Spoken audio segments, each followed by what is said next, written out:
Good evening and welcome to the March 3rd, 2025 Spalding County Board of Commissioners Extraordinary Meeting. The time is 6 p.m. We would request that you please silence your cell phones and all other electronic devices. At this time, we would ask Bishop Miller to offer the invocation, followed by Commissioner Dutton to lead us in the pledge to the flag.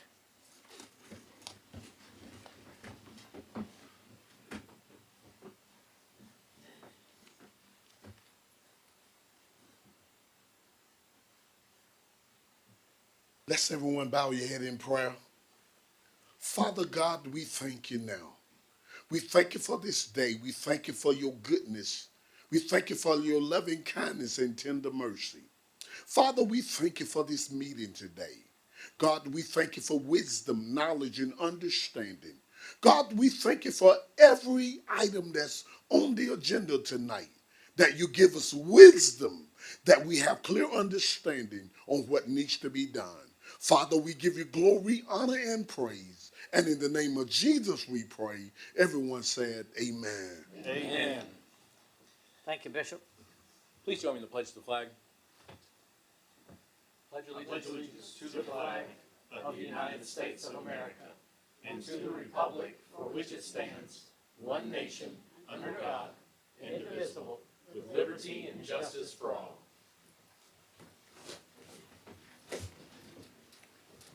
Thank you, gentlemen.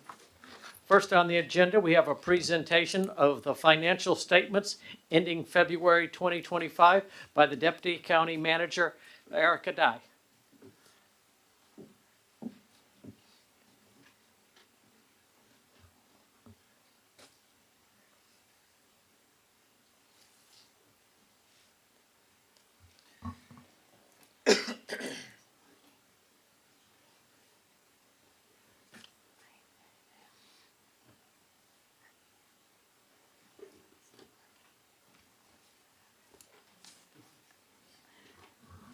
Good evening, ladies and gentlemen. Good evening. The upcoming presentation is going to summarize the county's financial activities for fiscal year 2025 as of February 28th, covering revenue collections, expenditures, and encumbrances for the current general fund and fire fund budgets. Next slide, please. As of February 28th, 8 months have passed in the present fiscal year, which accounts for 66.67% of the budget. Our general fund revenues are $57.7 million, which is 82% of the budget. General fund expenditures and encumbrances total $46.6 million, which account for 64% of the budget. Fire district revenues are at $10.1 million, consisting of 58% of fire district budget. The fire district expenditures are $13.2 million, with encumbrances at $7.4 million, which accounts for the new trucks. This is 76% of the expenditure budget for the fire fund. By February 28, our revenues have increased by 4% and expenditures have slightly risen by 6%. The chart you see shows cumulative revenues and expenditures over the fiscal year, indicating a steady increase in both revenue and expenditures. As of the end of February, revenues are higher than expenditures, which is a positive sign for the county's financial health. Next slide. For our summary of revenue sources, the county has collected $48.9 million in taxes, representing 84.7% of total revenue. These taxes include real property tax, interest and penalty on real and personal property, public utility tax, motor vehicle tax, ad valorem, tax and title fee for personal property, our local option sales tax, alcohol tax, our business occupation tax, and other sources. For charges for services, the county has collected $3.6 million, which accounts for 6.3% of the total. This amount includes various fees from our probate and magistrate courts, which include adult probation and supervision fees, inmate housing costs, medical and clothing reimbursements for both the Correctional Institute and the Sheriff's Department, as well as revenue from animal control, recreation fees, scrap iron sales, state tax collection, and recording fees. Intergovernmental revenues total $1.9 million, comprising 3.4% of total reported revenue. These revenues are from local, state, and federal sources, including real estate transfer tax, our Georgia Highway Safety and COPS grants, the Performance Partnership Award, VOCA grants, and Accountability Court grants. Also included are DOT reimbursements and Boost and other grants. For fines and forfeitures, generated $1.1 million or 2.2% of the total revenue. These are from Superior, State, Magistrate, and Clerk of Court fees, and also victim assistance and drug abuse court fines. Miscellaneous revenue is $1.1 million or 1.9%, which includes income from resource officers, CI and Sheriff's Department inmate phone commissions, inmate store commissions, CI detail reimbursements, our motor coach trips, sale of surplus property, equipment, and also spay and neuter fees. For license and permits, which includes our business, alcohol, building, sewer inspection, zoning and subdivision, and marriage and pistol license and permits, accounts for $645,000 or 1.1%. Investment income accounts for $168,000 in revenues or 0.3% of the budget. And for contributions and donations, it accounts for $15,973 as of February 28th. Next slide, please. For our summary of expenditures and encumbrances, for employee salaries, benefits, and taxes, it accounts for 61.1% or $26.2 million of our total expenditures. The expenditures for purchases and contractual services, which includes radio and computer equipment and software, office equipment maintenance, travel expenses, legal fees, dues and subscriptions, education and training costs, election expenses, telephone and postage, and auto and truck maintenance, amount to 26.3% of the total expenditures, or $11.2 million for February. Supplies, including office and departmental supplies, our utilities, uniforms, fuel, and small equipment, account for 7.5%, or $3.2 million. Capital outlay accounts for 2.6%, or $1.1 million, which includes supplies and materials for various playgrounds, walking trail, our master park plan, and park machinery and equipment. Other costs account for 1.3%, or $544,000. This includes various park repairs and supply reimbursements, our T-Splosh paving and sidewalk reimbursements, a Cigna flexible spending account, the street lights, the Griffin Spalding Development Authority, Airport, Forestry Service, Public Training, Safety Training Center, and the Griffin Spalding Archives, Health Department, and the Library. For debt service, which includes our enterprise vehicles, Noresco, principal and interest, and other lease principal and interest for equipment, like our compact track loaders and skid steers, etc., accounts for 1.3%, or $536,000 of total expenditures. Next slide, please. This slide represents our bank balances as of February 28th, 2025. The total balance of $72.3 million across all checking and investment accounts in Spalding County reflects the cumulative financial assets held by the county. This figure serves as an indicator of the county's economic activity as well as its saving and investment levels during this reporting period. And I would be happy to answer any of your questions you may have. Okay. Do I have a motion to accept the financial report? I would like to make a motion to accept the financial report as presented. Second. I have a motion and a second. Any more discussion? Thank you. All those in favor, please signify by raising your hands. 4-0, motion carries. Thank you. Thank you, Ms. Dye. We now move to presentations and proclamations. First, we have a proclamation honoring Bishop Miller. Would Commissioner Dutton, would you please read the proclamation? It would be my honor. The proclamation reads as follows. Proclamation, Spalding County, Georgia, honoring Bishop Donovan Miller. Whereas Bishop Donovan Miller, the visionary founder and prelate of Outreach Ministries Incorporated, established in 1995 as a divine mandate, has profoundly impacted both local and national communities. And whereas Bishop Donovan Miller, a proud native of Georgia, embraced his calling at the tender age of 16, dedicating over 46 years to transformative ministry.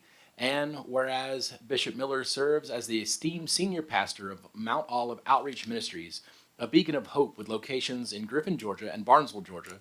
And whereas Bishop Miller is a distinguished bishop, a successful businessman, and a masterful builder, having founded the Outreach School of Ministry, now the accredited Outreach Bible Institute through Life Christian University, where he earned his Master's of Arts degree in theology and is pursuing his Doctor of Ministry. And whereas the Outreach Bible Institute stands as a vital training ground for the body of Christ in the fivefold and helps ministries, embodying Bishop Miller's belief in Proverbs 24:3-4, by wisdom a house is built, and through understanding is it established. Through knowledge its rooms are filled with rare and beautiful treasures. And whereas Bishop Miller exemplifies faithfulness, diligence, and a commitment to excellence, and is a devoted husband to his wife, co-pastor Annie Miller, for over 44 years, a loving father of 5 children, and a proud grandfather of 10 grandchildren. And whereas Bishop Miller is an accomplished author of 2 influential books, Taking Prayer to the Next Level, a nationwide teaching tool for church leaders, and The Struggle is Over, offering solutions to generational challenges. And whereas Bishop Miller's ministry has been a catalyst for change in the community through initiatives such as clothing drives, feeding programs, and evangelism, reaching millions nationwide via television and social media platforms. And whereas Bishop Miller's ministry is distinguished by integrity, miracles, signs, and wonders, empowering and equipping individuals to, quote, make a difference in a difficult world. Now, therefore, be it proclaimed that Spalding County honors and celebrates Bishop Miller for his unwavering dedication, transformative ministry, and extraordinary contributions to the community and beyond.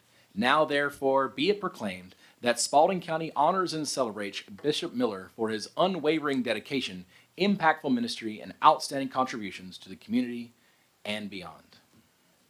Signed this 13th day, March 2025, Spalding County Board of Commissioners, Clay Davis, Commission Chair. Mr. Chairman, I'd like to make a motion to accept the proclamation as read.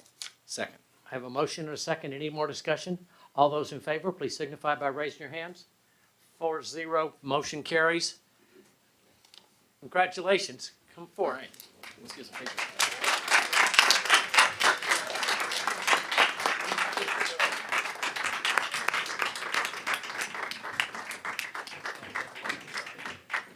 Later today, I'll go the other way.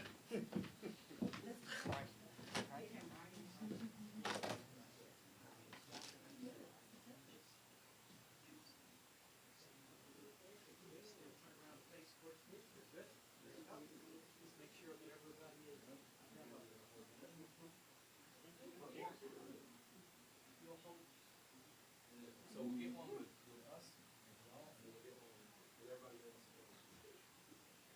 Okay, move this. Look this way. No, he's this way. We're center.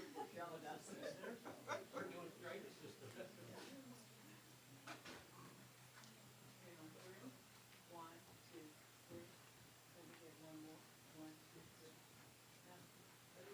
right, everybody who wants to get a picture, come on forward.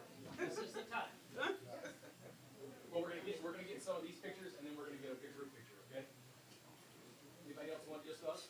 No? Come on in. Come on in.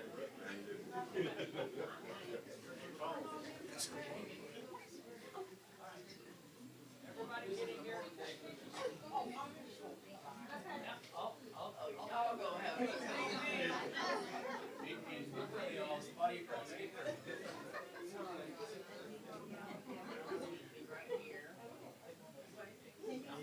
You can't see Dr. Burks.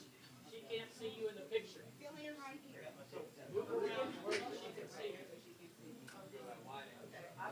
think everybody needs to take a step to the right. Slide over.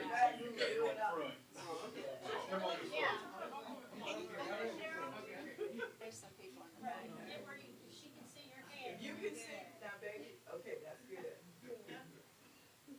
Okay, on three. 1, 2, 3. One more. 1, 2, 3. On three, say Jesus. 1, 2, 3. Jesus. Got it.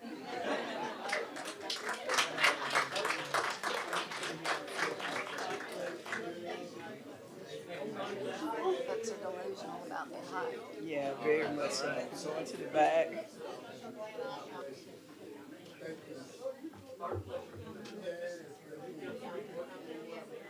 Sir, is he gonna speak?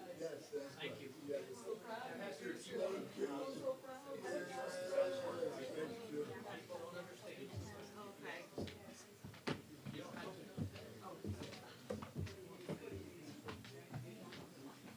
Okay, good. We ask Bishop Miller to come and say a few words.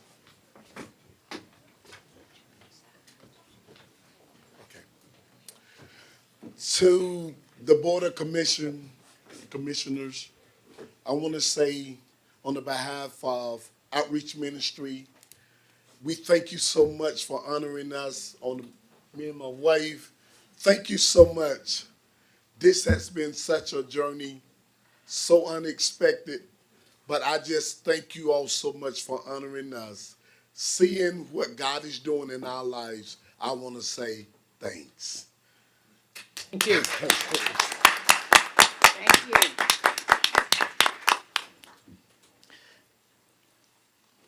Now, you all can stay as long as you want to, but if, in the interest of time, if you all have other things to do, we'd love for you to stay, but if you want to go ahead and depart now, this is a good time to do that. We understand. Bye, y'all. We all have lives like that. That was nice. Hey, let's empty the room.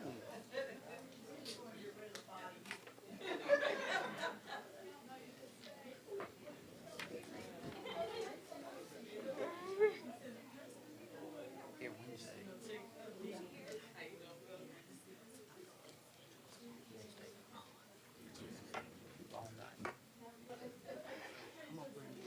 Okay.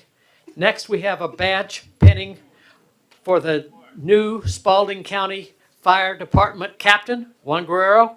We have a representative from the Spalding County Fire Chief. Bird, please step. Yep, there we go. Look at all this. Wow. Men in uniform. Oh, My entourage. Fresh blues. Good evening, everybody. Good evening. evening. So, you know, I like bringing celebrations before the board instead of asking for money all the time, so that's later.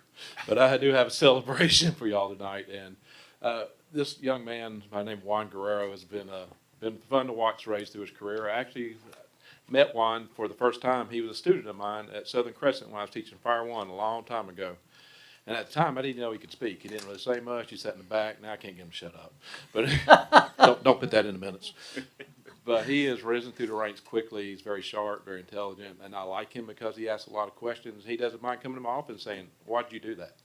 So he's a rising star for us, and I seriously predict he'll be staying here one day wearing 5 stripes instead of me. So he's one of those up-and-comers. But that's enough for me.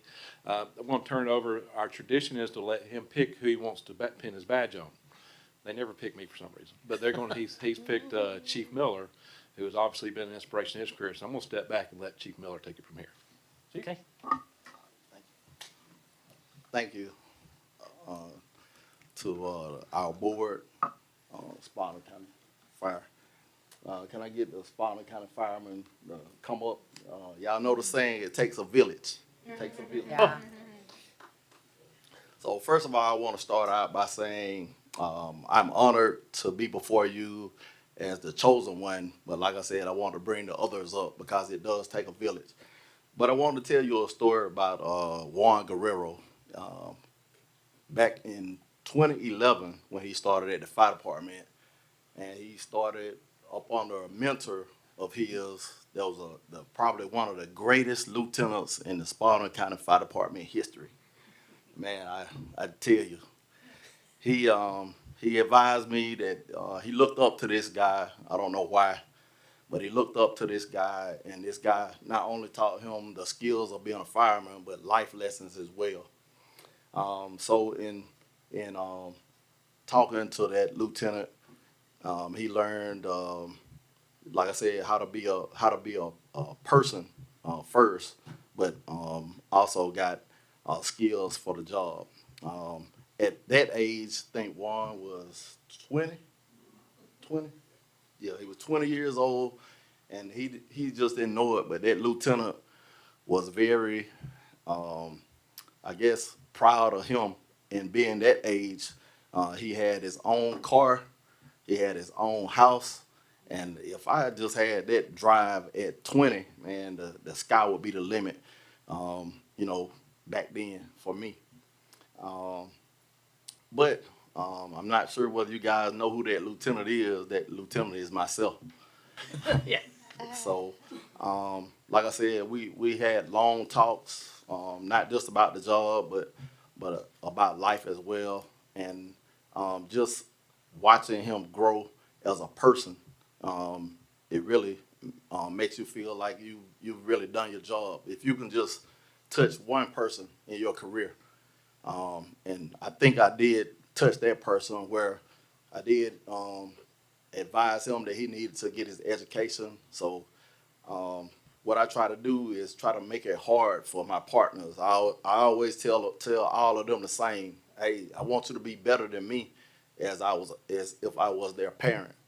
I'm not saying that they're kids or anything like that. However, if they can be better than me, then they'll be better in this world and at their job too.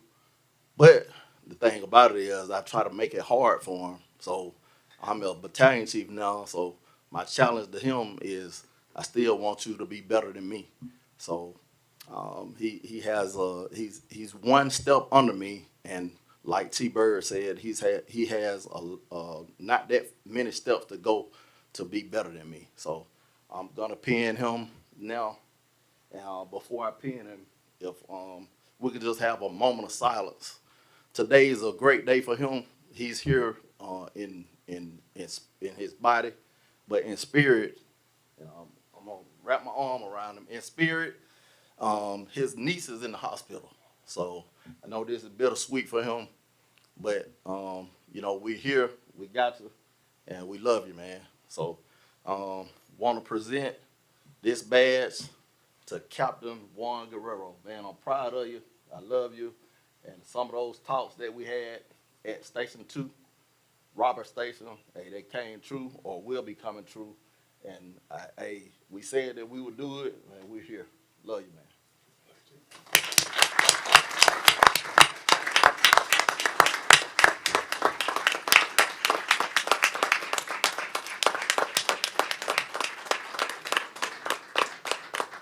Why don't we, Chief, Dr. Burks, why don't we just bring them on around right in front of us? Yes. Come on around. We'll just stay up here, commissioners. Let them have bring all their folks. Chief Burks, bring everybody on up, please. Line around behind them. Slide on over so we're all five of us.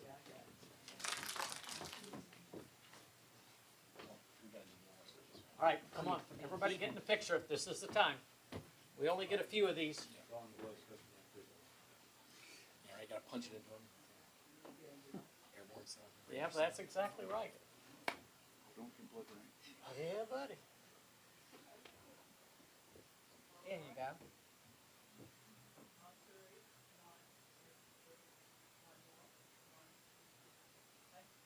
Well,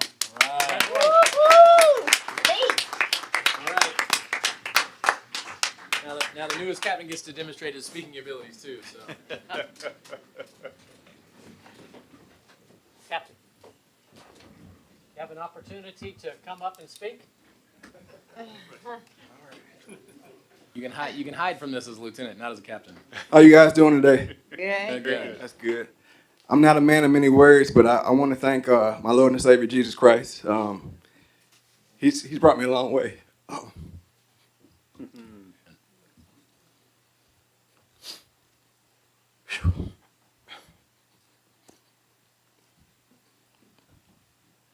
man, I'm thankful.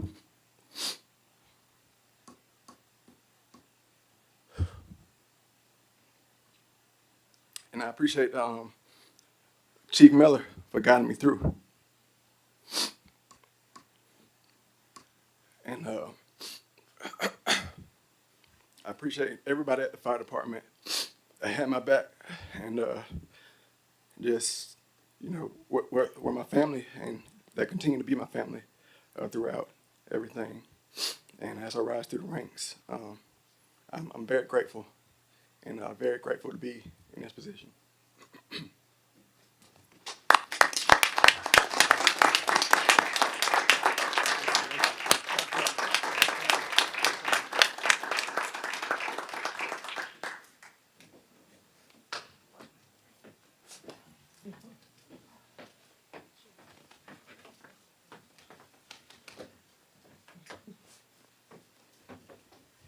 We got another one. All right. Next, we have a recognition of the Spalding County as a Weather Ready Nation Ambassador by the National Oceanic and Atmospheric Administration, NOAA. Ooh, Glenn is You gotta back. tell us what that means. You're gonna have to tell us what that means. Sounds important, but what does Good that mean? evening. Good evening. It is a blessing to be back 8 weeks to the day. Wow. So I am Wow. more blessed, and I hate to follow that because that is Yeah. a testament of hard work and dedication right there. Yeah. Amen. And this is just one example that wanted to show off to you folks that you know, we're still working to achieve as much as we can in efforts to show how we're trying to be prepared for our folks. This is the credentialing from the National Oceanic and Atmospheric Administration, NOAA. You may know that. It just formally recognizes partners who improved our nation's readiness, responsiveness, and overall resilience to extreme weather, water, and climate events. We've had our share of those. And we have a great team that addresses those each and every time, just like they did this past weekend. And thank the Lord, it bypassed us for whatever reason it wasn't supposed to. Here, here. But we were ready, should it happen. So thanks for y'all's support. Dr. Ledbetter was there through the thick and thin, and Erica. So we were very appreciative for all our partners and our support. So, and this is just the goal is just to keep doing what we're doing and just let people know this is what we're doing every day to just try to make sure we're prepared for whatever comes our way. So we're very proud of this, and this just kind of goes along with the storm ready achievement we've already gotten. So thank you for the opportunity to share this with you guys. Thank you, Chief. Thank you, Chief. Congratulations, Chief. What are some of the qualifications for that? Like what gets you that as opposed to not having that? We did a application, and it was just they just saw some of our examples of what we've done Like the through Storm sirens Ready, and the. all the efforts through our public education, the Emergency Operations Center, and the team we have through training, and all those efforts kind of just come together to meet their criteria.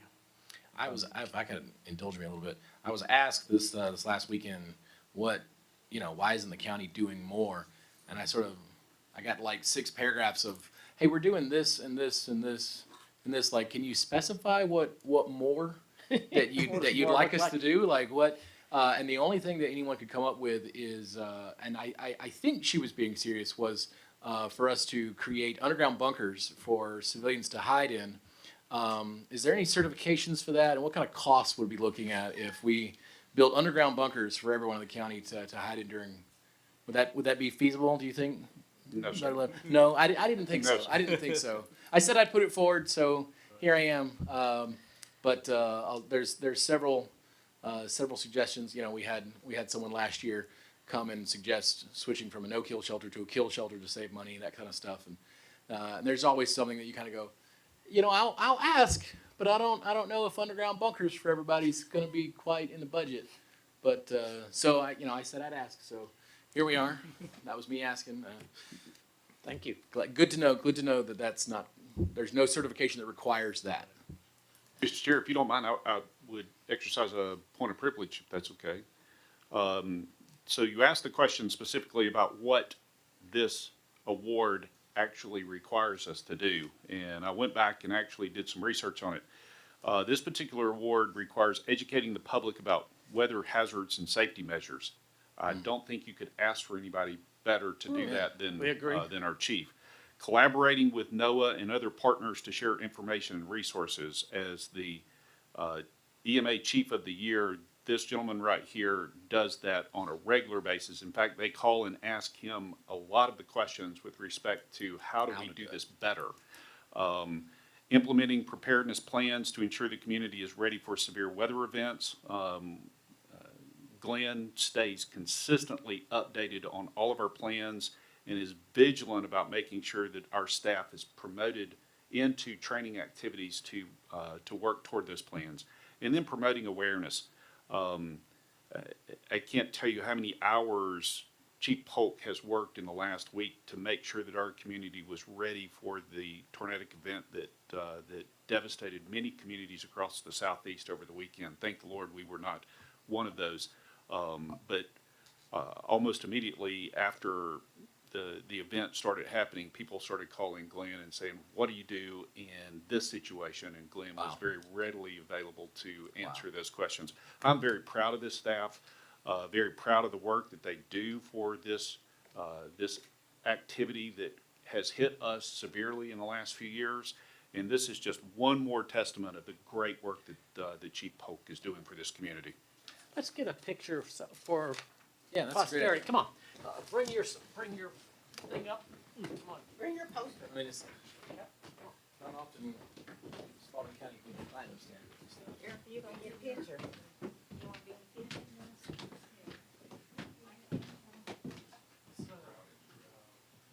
Come on this way, Glenn.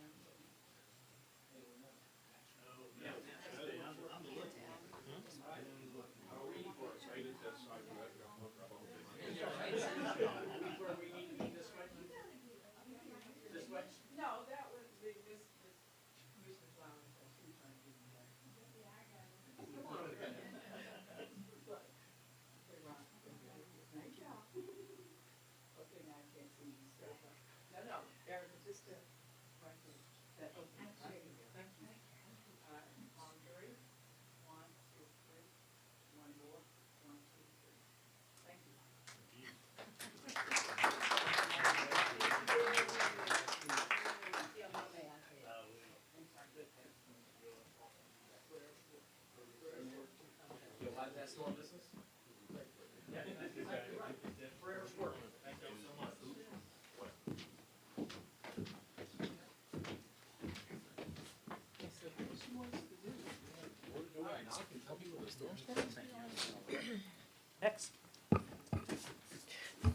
Next, we'll present Governor Kemp's declaration to Commissioner District 1, Gwen Flowers Taylor, and District 4, Ryan Bolden, as county commissioners for Spalding County. We've got, are you reading? Okay. Be happy to if you want me to. Nope, I don't think, we don't, let's just come on down here, get a picture. I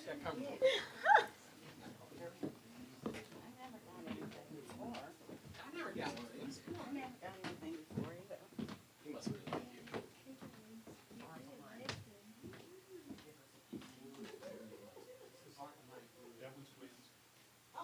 We have to get one on our own. We got a third.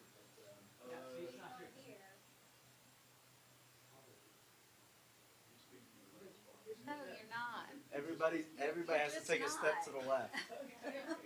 We gotta put a dot on it. Right there. Are we in this area? I will be happy to put a dollar. Which way you want to? Okay, you stay.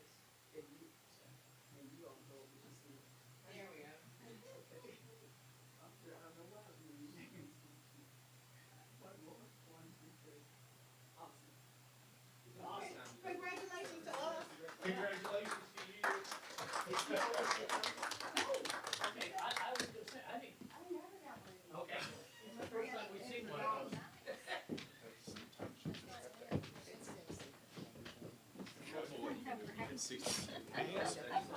I agree with you. We do. Or I could have bought this thing new when they had an extra $16 million laying around. Next on the agenda is citizens' comments. Speakers must sign up prior to the meeting and provide their names, addresses, and the topics they wish to discuss. Please direct your remarks to the board and not to individual members or the audience. Personal disagreements with individual members or county employees are not a matter of public concern, and personal attacks will not be tolerated.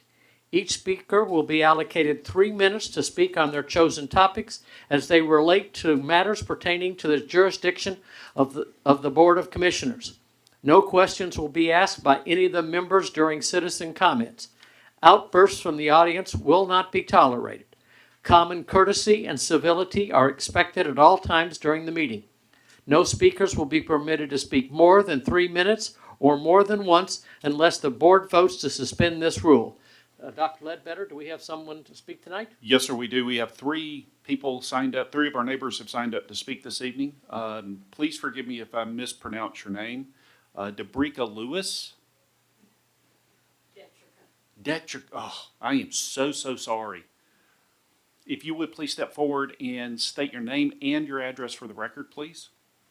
Good evening, everyone. I am Dr. Detrica Lewis. I reside at 252 Field Road. I do believe that I reside in District 4, if I'm correct. I'm not sure. Okay. And I have tried to reach out to my representative. I've been in the county now for a year. I closed on my home on February 26th, my husband and I. I am here asking the board for help. You all approved a building project over there on Field Road. There are 5 homes on one side of the road, brand new homes. Trademark Builders came and got the approval of the board to develop this land and build new homes. I love my home. It's beautiful.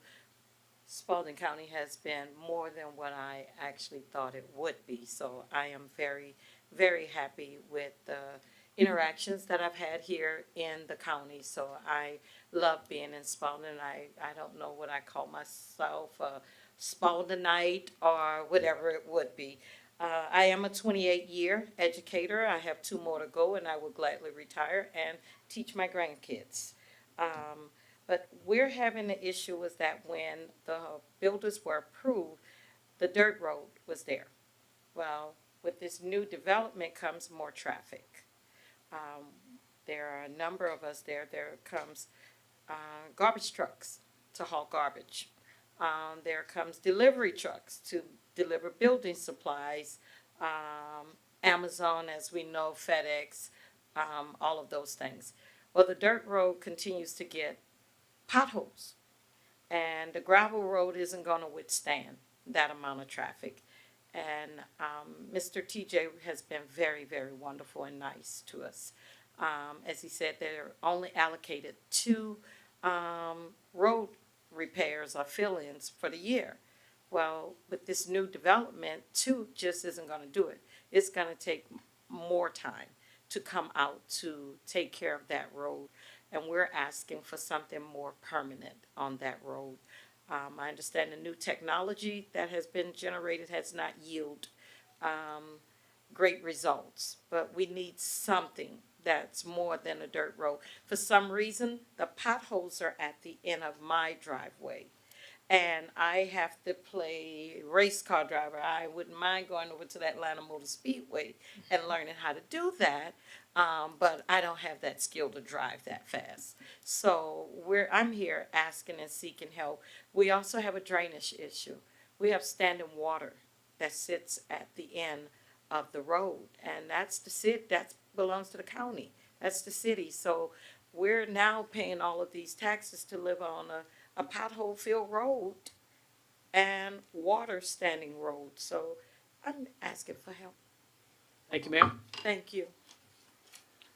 Ms. Brooks?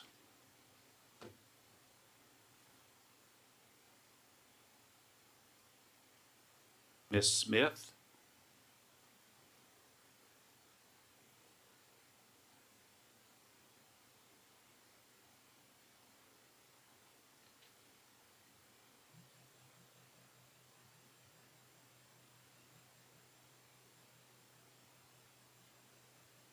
Good afternoon, everyone.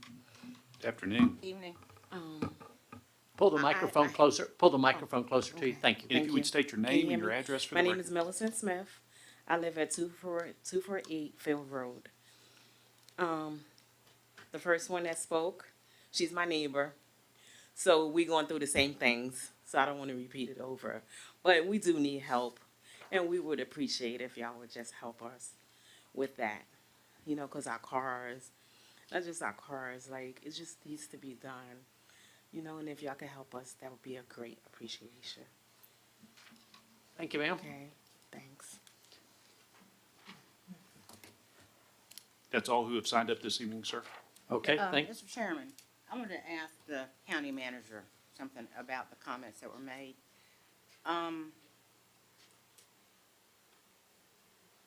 Is this an internal policy that we only do 2 repairs on a road in a year? No, ma'am. It's, we do more work with the motor graders than 2 times a year. But I will yield to our Public Works Director, who is sitting in the back of the room, who can provide us with additional information on the repairs of the roads. I think they've got it like scheduled so that everybody gets at least that, but they'll come back if there's a. That's correct. Welcome, Thank you. TJ. So the specific answer is, as you know, the dirt roads are on a motor grader schedule, and what we like to do is a minimum of 2. We do more than that as we get around on the schedule. This particular area here is a little bit more complicated. There's several new houses there. This particular part of the road is extremely level, so I don't have any elevation to move the water off. We can't put in a cross drain because there's some existing houses and structures on the other side of the road. We have looked at this several times, but myself and our engineer went out there today. We are looking at a plan that will allow us to dig that elevation by going towards the paved road to the north, and we will need to be looking at actually working on an existing driveway. These houses were all built at the same time.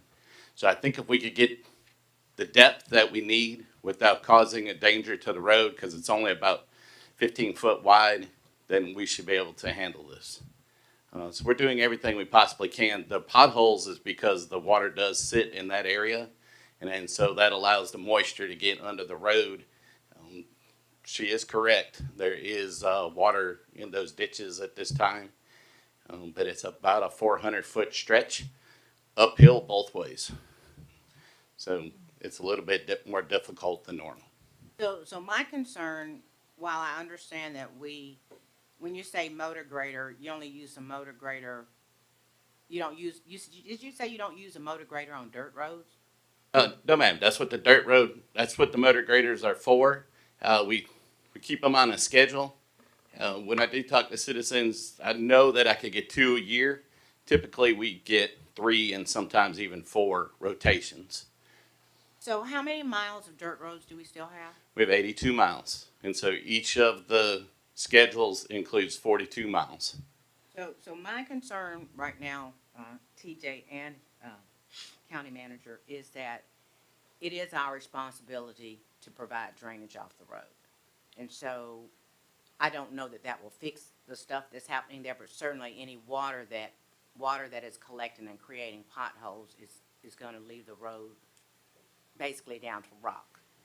So hopefully y'all will be in touch with Ms. Detrica Yes, ma'am. and try to help work something out about figuring it out. And also I wanted to ask, has anyone spoken to her about requesting to have that road put on a paved list and told her the process about what that road would need in order to ask for that? We can get her the official paperwork. Thank you. Thank you. Thank you, TJ. Glad you were here. Next on the agenda is approval of the minutes for the following meetings: March 3rd workshop, the March 3rd regular meeting, and the March 3rd executive session. Do I have a motion to approve the minutes? Mr. Chairman, I would like to make a motion to approve all 3 of the groups of minutes from March 3rd. Do I have a second? Second. I have a motion and a second. Any discussion? All those in favor, please signify by raising your hand. 4-0, motion carries. Thank you. Next, we will address new business. First, we have an award bid for the design of Fire Station 8 to CPL in the amount of $207,177. But first, let's have Dr. Ledbetter. Oh, I'm sorry. Or Oh, by all means. Chief. Chief? Okay, so we did review two bids and went through their packages. They were both almost identical. They were just slightly different, but their services they were offered were very, very similar. And in reviewing them, CPL architecture firm provided a lower bid at $207,000. And we did some background checking on them, and I called a couple of fire chief friends who they had done some work for, and they were very complimentary of not only how efficient they were, but how effective they were in assisting with those designs and staying within guidelines and budget. So our recommendation is to award the bid to CPL Architecture for these, for this project. Chief, I had a couple phone calls from people who look in the Griffin Daily News and saw the rendering of the Fire Station 8, and they were not very complimentary of it. As I understand it, this is the design. That was not a picture of what it's going to look like. There are no existing renderings of the station yet. There were some proposals they put in just to give samples. Currently, we have a station design team that is made up of firefighters, lieutenants, captains, battalions, and they're looking at other fire stations throughout the state right now that are recently built and trying to find what will fit in that footprint well, which will do the county make them proud by way of the aesthetic side of it too, but is most cost effective. We haven't even got to that step yet. They did, when their presentation, they had to get apple to apple comparison. They had to come up with something. But what the understanding is that's not going to be the existing drawing when it's done. Thank you. I wanted to make sure. All right. Do I have a motion to approve? I have a question. Oh, I'm sorry. So as I read through this, and I know this is for them to look at the engineering and possibly some of the architecturing, but based on what the RFP is, I'm confused. Because I know that when we were doing the community meetings, we said we really need, whenever we build fire stations going forward, we need to kind of have a community room so that when people come, we're not in the fire bay, which I'm totally in agreement with that, and there's not really a good meeting area on that side of town, so I'm fine with that. But when I look through this, and I see that we're looking to put in 8 showers, and we're looking to put in a laundry room, restrooms too, and private sleeping areas for 14. And my brain is like, we only have 2 people at work. Why do we need to have them to do a design for that many? We'll never have that many people. Never. So I have a problem with asking them to do this way when maybe I just don't know what the RFP said about design, but I think it's unfair to ask them to come up with a figure for that when we clearly know we're never going to need 14 sleeping spaces. And when we came up with the spec, obviously we were just trying to come up with, I hate to call it pie in the sky, but come up with something and work our way back. The idea of having, first of all, we are requesting a community room / classroom in the station because we do want something on the north end. Especially serving a community room at a fire station, you can imagine the birthday parties that will ensue from there, having a fire truck at their birthday parties. But the reason why the individual bunk rooms is there's data to show that when you start having flu season and all that, if you have somebody that has their own private area, you have less transmission from one person to the next. If the budget didn't allow for it, then most certainly we would scale it back because we're shooting to put 4 people, as we sit right now, 4 people per shift up there, which is a total of 12 people. We did try to add for future growth, but as we start moving forward, if we see that figure and the bunk rooms are unattainable, we would shift back and adjust accordingly. So how are they sleeping now? It depends on which station you go to. 5 original stations had a common bunk room, except for the Carver Road station. It had a little different setup, but it still was common bunk. We have since gone back and tried to give them some privacy, so we have built partitions. They're more like cube walls, and there's X amount of cube walls, which they do share space in stations 1 through 6. Now, station 7, it was the newest of all the stations, does have individual bunk rooms that the three people share. Okay, so I hear what you're saying about worrying about transmission, but what would be the difference since when you leave after 24 hours, you wipe everything down with Lysol and then the next guy come in? I'm just saying to ask them to do this at this level when clearly that's just them having us spending more money. I'm not saying don't do it. I'm just telling you, I don't get it. Good thought, okay. All right, any other comments? All right, do I have a motion to approve the 207,177 award bid to CPL? So moved. All right, I have a motion. Do I have a second? Second. I have a motion and a second. All those in favor, please signify by raising your hand. 3. All those opposed, 1. Motion carries. Next, we'll consider, thank you, Chief. We'll consider requests from the fire department to purchase a vehicle using the FY25 budget supplemental in the amount of $58,348. Chief Burt? This vehicle is for our fire inspector, who is also our fire safety officer. The vehicle he's currently in is a Ford Explorer. I put the year, I believe it's a 2012 possibly. I put the year in my minutes I sent to you. Mileage-wise, it's about 140,000 miles. It is a hand-me-down to start off as a battalion vehicle years ago, then it's been passed down a couple times. And it's seen its better day, and especially since he does respond to emergency calls. We're trying to get something a little newer, a little more reliable. And this, what was put in for, is a Dodge Durango on state contract, because it's very reasonable. It's a small size SUV.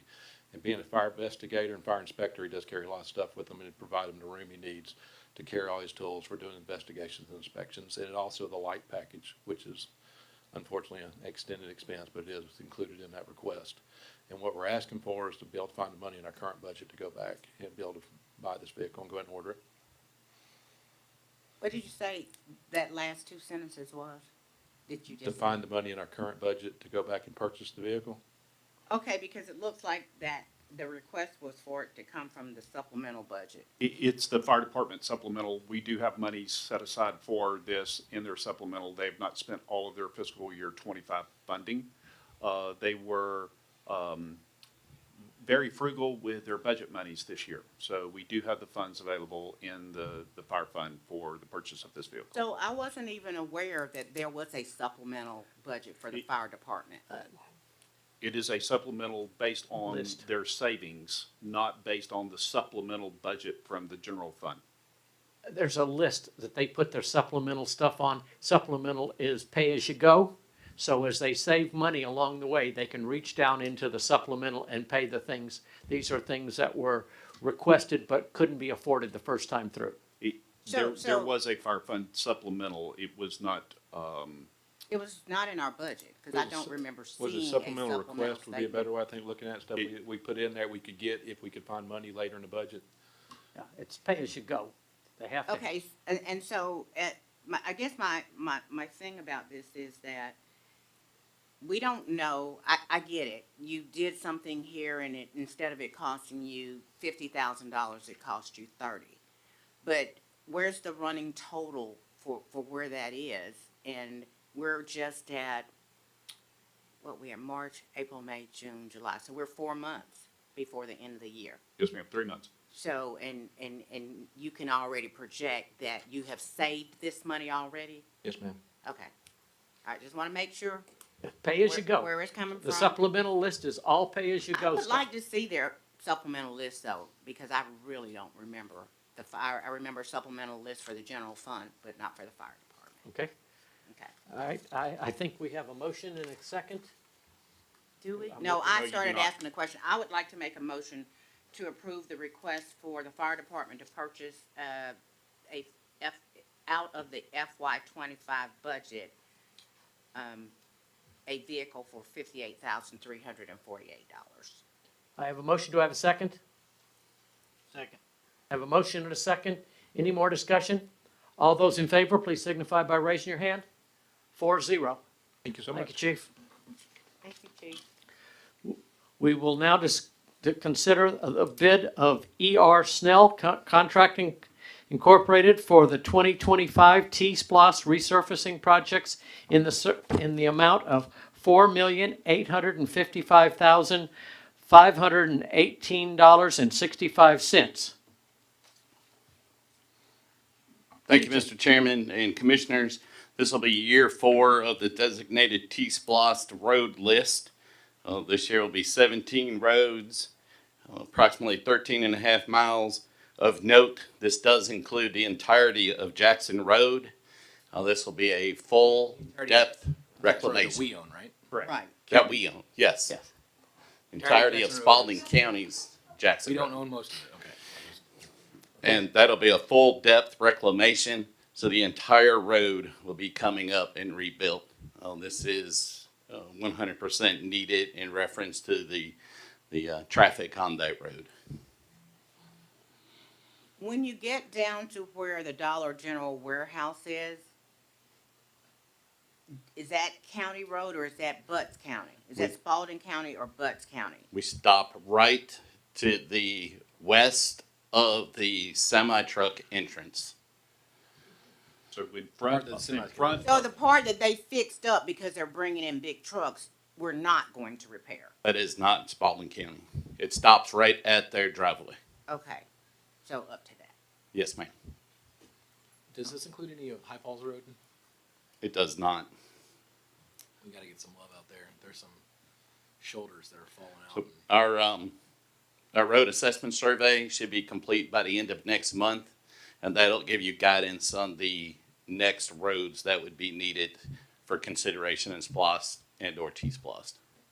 Well, even if it's not splossed or full repaving, there's still some shoulders out there, right?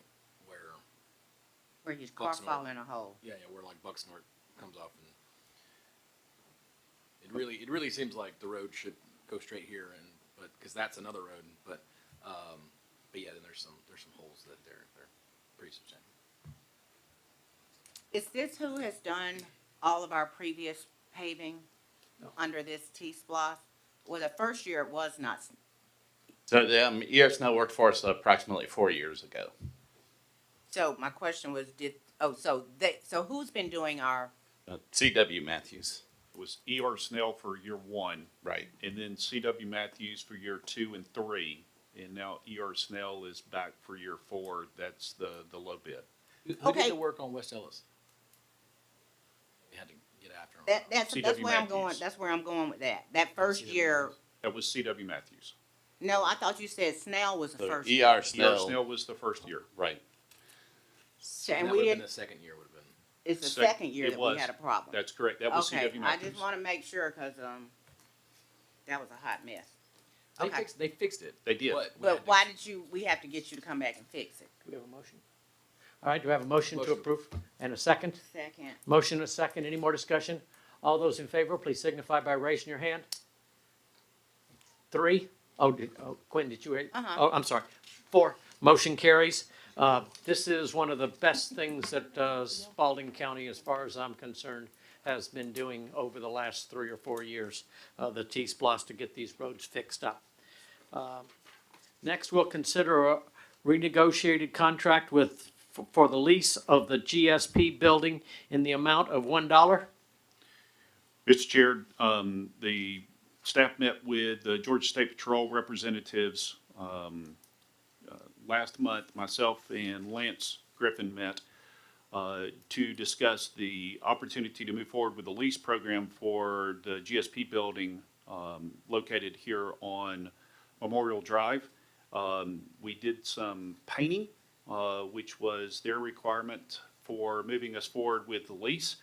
And we are in support of moving this program forward. They're doing a great job down there. They're not a burden as far as a tenant is concerned.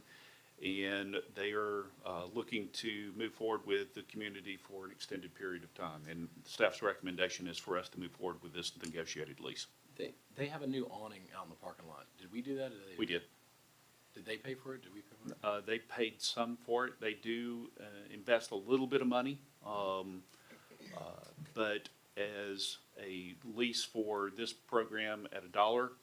They don't ask for a lot, and we don't offer a lot. So it's not costing us a fortune to take care of this property. Just somebody asked me, so I didn't know the answer. It looked like something that we had done, though. That looks like our style. There was a large hole in the driveway just a month or so ago, and TJ and his team actually supported and filled in and took care of that hole in the driveway and did a great job for it. Tell them if they write more no through trucks tickets, we'll fill up all their potholes. Okay. Okay. Just kidding, Yeah, just kidding. talk away from your mic. Mr. Chairman, this is a concern I have about properties we lease, whether we lease them for no consideration or for consideration. It appears that, and I say this because of the defects building. How do we know that they're taking care of our building? The lease says that you are to notify us if something breaks. So I'm assuming that at the State Patrol office, they have been letting us know. Yes, ma'am. Okay, because, I mean, I think that's important as to what kind of tenant you are, and it's a great service that we have them in our community, don't get me wrong. I just want to make sure that not just them, that anyone who is in a building that we own and taxpayers' dollars are being spent on, that they're letting us know annually that stuff, you know, that the paint is coming off the wall, that the restroom seat is whatever. Leak. And I don't know that we have a process that can be monitored or that it can be checked so that we're, and we have several buildings that people get the same gratuity to be able to use it. Yeah, the partnership that we have with Georgia State Patrol and the Department of Vehicle Services, where you get your driver's license, has been a very good partnership with our staff. They consistently have conversations with the construction team, with Lance and his team, to let them know, hey, this is working well. This is a good opportunity for us to maybe consider looking at different ways of bringing traffic flow through, or could we get a little bit of paint here because somebody made a mess? But the Department of Vehicle Services on the driver's license side, they came in maybe 18 months ago and invested a considerable amount of money from the state to do work inside of their portion of the building to create a more effective and efficient flow. Okay. So that they are partnering very well. Okay. We've got good conversation with them. Okay, good. Do I have a motion to approve? Mr. Chairman, I'd like to make a motion to approve the renegotiation of our contract with the Georgia State Patrol Office for that property at an agreed cost of $1 annually. Mr. Chairman, this is actually not a motion to renegotiate. It is a motion to execute the lease. Correct. Okay, That's- well, that's I was really what just you meant, reading right? what was on the paper. I'm with you. Excuse me. So I will rescind that motion, and I would like to make an additional motion to approve a new lease for the Georgia State Patrol building at a cost of $1 annually. Second. Have a motion and a second. Any more discussion? Looking at Stephanie also. Okay. All those in favor, please signify by raising your hand. 4-0. Motion carries. We will now consider accepting a donation from Authentic Disc Golf LLC. Director Carmichael is here to speak on this item. Actually, I think that's going Oh, to be I'm sorry. TJ. TJ. Thank you, Mr. Chairman. This is an exciting opportunity. Authentic Disc Golf would like to donate the equipment, which is the baskets for a 9-hole course at Carver Road. I believe we have a picture of the design. Was that in there? I'm sorry. Okay. It was in there. Okay. And that will be, well, first of all, you may notice the name Kevin McCoy. He's actually a nationally recognized professional disc golf player, and he has designed 3 of our 4 courses so far. So this will be his 4th. This will go in an area that is currently being maintained, and grass is currently being cut, so there'll be essentially no extra maintenance. We'll create the signs for them, and we'll do the installations. It'll be a very exciting addition to our disc golf courses, as we are already the disc golf capital of the Southeast. This will make it even better. Well, Motion to approve. all right. I have a motion. Do I have a second? Second. I have a motion and a second. Any more discussion? At the Leisure Services meeting, I did bring up the fact that part of this course would be located in a place where supposedly a splash pad is supposed to go. And my concern for that was not about the disc golf, it was about the splash pad being downstream from dog poop. Anyway, but they made sure that they let us Yeah, I know never thought that about that. because this is a disc golf, they are very flexible in if they need to move some stuff Yeah, yeah. around. So I think this is another opportunity for us to have more people to come to that park, and I'd like to make a motion to approve it. All right, I have a motion. Do I have a sec? I have a motion and a second. Any more discussion? All those in favor, please signify by raising your hand. 4-0, motion carries. Thank you, TJ. Next, we'll consider a request from Leisure Services to purchase vehicle from the FY 2025 supplemental list in the amount of $98,191. Director Carmichael, got you this time. Good evening. Thank you so much for the opportunity to bring this need to your attention. We're working on pulling up the presentation. Just a brief presentation.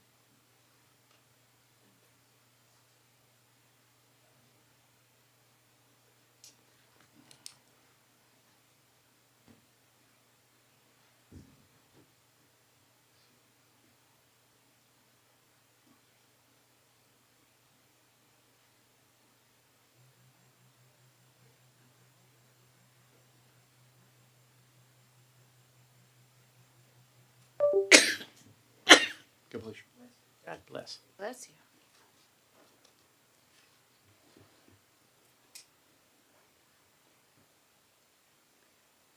Okay. While he's working on that, you may or may not know, Leisure Services Department has been blessed with many surplus vehicles for the past more than decade of years. And while we greatly appreciate receiving surplus vehicles as we grow and develop as a department, oftentimes these vehicles come with needs, mechanical needs, tire needs, come with high miles, and also consume lots of fuel. So with the opportunity of having a surplus list this year, I have requested some vehicles this year. Actually, we're right on the presentation. The next page, please. Oh, too far, too far. There you go. So we are requesting to replace these two vehicles here and surplus them. 2006 Crown Victoria, 101,000 miles. We received that as a surplus from the fire department. And then a 2011 Chevrolet Tahoe, received generously by the Sheriff's Department, a 14-year-old vehicle with 160,000 miles on it. Next page. We would like to replace these two vehicles with one, purchase of a 15-passenger van to replace the Crown Victoria. This will be used for out-of-school time programming, transporting children to the aquatic center, library, parks, etc. It will also be a staff vehicle. Additionally, we would like to purchase a crew cab pickup to replace the Chevrolet Tahoe. This multifunctional use for a year-round athletic program and will also be a staff primary vehicle. We would also, in this, move the current 15-passenger van that we have at Fairmount Community Center, move that van to City Park, which you graciously provided us with a supervisor there. And they operate out-of-school time programming now and will support 55 children this summer during the summer out-of-school time programming. They are also wanting to transport children to the aquatic center, to the library, to parks, and etc. You mean for like this summer? Summer and after-school programming, yes. Next page, please. That's it. These are The pricing that we received from Speedway Ford, because of the contract purchasing, we were able to save combined over $8,000 from pricing elsewhere. We are requesting actually a little less than what was on the motion, requesting $93,343 for the purchase of these two vehicles. Is that difference because that's what you expect? Because to of get the from surplus?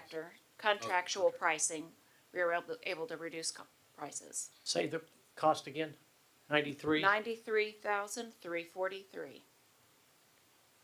Okay. All right, I will make a motion, but I do have some questions. Mr. Chairman, I'd like to make a motion to approve a request from Leisure Services to purchase vehicles from the FY 2025 supplemental list in the amount of $93,343. $93,343 out of the 2025 supplemental budget. all right, I have a motion. Do I have a second?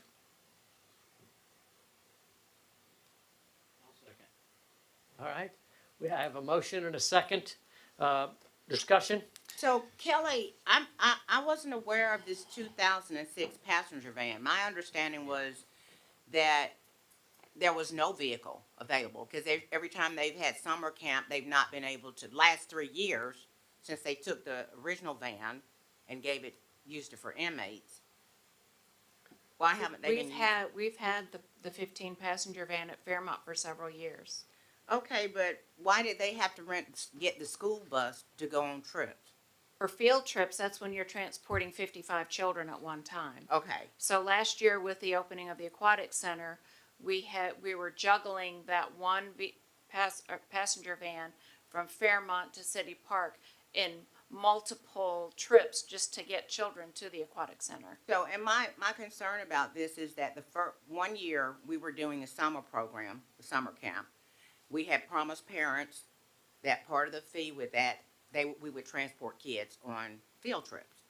And then when it got time to go, the parents had to pay additional money because we had to get a bus from the school or whatever.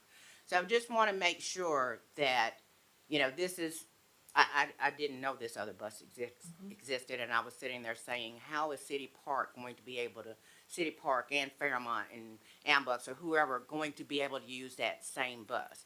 But you're just basically saying wherever you have programs going, it will be able to be used for that. That's right. Okay, that was my question. And during the large field trips during the summer, we will have the same scenario of parents paying for the field trip as well and working with the school system on coordinating their buses. I didn't It's the realize most affordable you way would be to move taking, I that forgot many. when you took them last year, it Yeah. was the whole class. 'Cause as a whole, we're serving 110 children in the summer. Okay. We're at the discussion, still at the discussions point. Go ahead, James. So I get the truck, you needing a new truck, that makes sense. You're replacing a vehicle that you're trying to surplus. And so that slot makes sense. The other one, you're surplusing a Crown Vic and asking for a 15 passenger van. That's That's right. That's sort of an upgrade of services. Help me understand. So the Crown Victoria does get A to B, but it cannot manage children. We cannot put children in a Crown Victoria and get them here and there Right. during out of school time. So and that's exactly my question is like, so it's not just replacing what we're currently doing. It's expanding the amount of services that we're offering. Being more efficient with the scheduling, with the staffing it takes to juggle a vehicle. We would be able to use camp staff now to transport children if there was a van for that site.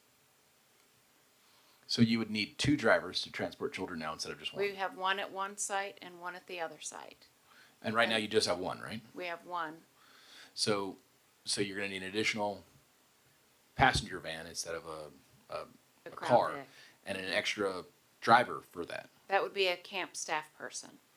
So that's an expansion of our current services. No.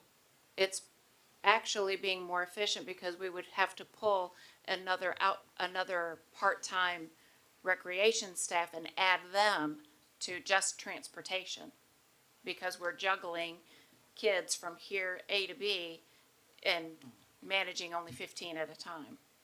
So I'm sorry, I'm not trying to be hard-headed. Right now, we've got a driver, right? Who drives one van. We have one van and one We have person one drives it. van and one camp staff driver at one site. Site B requires us to bring in an additional part-time staff person to juggle the transportation.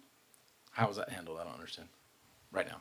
We survive on part-time staff. Right. So with this need in place of wanting to get to parks for programming or a small library trip with a certain age group of the campers, or getting a certain age group to the aquatic center, having a vehicle at both sites allows both sites to operate independently without pulling in other recreation staff to make it happen. So when You're you paying say an additional person. so when you say pulling in an additional staffer, what would you pull them in to do? Drive. But we only have one van, right? And that has a driver. So if we pull in a second staffer, what does that staffer drive? That staffer, There are gonna be that would be two vans. two vans. That's why you Right. need, Yes. So we're this- looking to go this- from one van with one driver to two vans with two drivers. So in juggling this, we would have to pull in that additional recreation staff their job would be to go and pick up that van. They've got to transport those kids A to B, get those kids back B to A, then go Right. to this site, drive. It's a lot.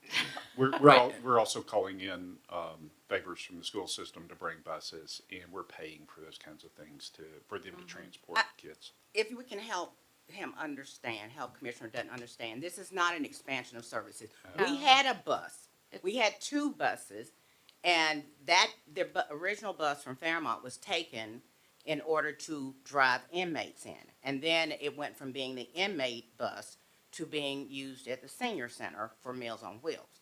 So they had a reduction in services just because their vehicle was taken, not because they stopped doing what they were doing and they had to scatter around to try to find ways to get these kids around. So it's not an expansion of service, it's a return to where we were initially. And it's a reduction of cost for Yes. bringing in outside help to support, such as the school system with their buses. But my thing is, we pay somebody to be a full-time driver, to drive the senior bus. Why can't that person drive this vehicle? With this vehicle, camp staff who know the children would drive it. Okay, but I'm saying rather than, we're paying somebody to wherever TJ is, to play at Public Works when they're not driving seniors around in the big bus. So why can't they just be driving other places where there's a need? Rather than hiring an additional person, because it's not like you do something every Yeah, day. this would not be an added person, this would not be adding an additional driver. That's right. This is using current camp staff who have the right driver's license to drive a 15-passenger van. Making sure we selected a vehicle that their general license they could drive. No, I hear what you're saying, and you need to have a license to drive a 15-passenger van, but if you can drive big white, I call it that because it's not blue anymore. If you can drive that, you can drive a 15-passenger van. Very true. So if it's a matter of us being upset about or figuring out how can we have to hire another person, I don't understand Yeah. why we would have to when we have We do a not. driver We do available. not have to hire another person. Okay, so I just wanted to kind of help clear that up. This was Yeah. not an expansion of No. services. That the services was cut off because they took our vehicle. So this is a replacement vehicle for a vehicle that was taken from them. So when did we lose that vehicle? It's 3 been or a- 4 years ago. It's been a few years ago. It was right at the beginning of summer camp, about Yes. 3 years ago. Yeah. So 22? Yes.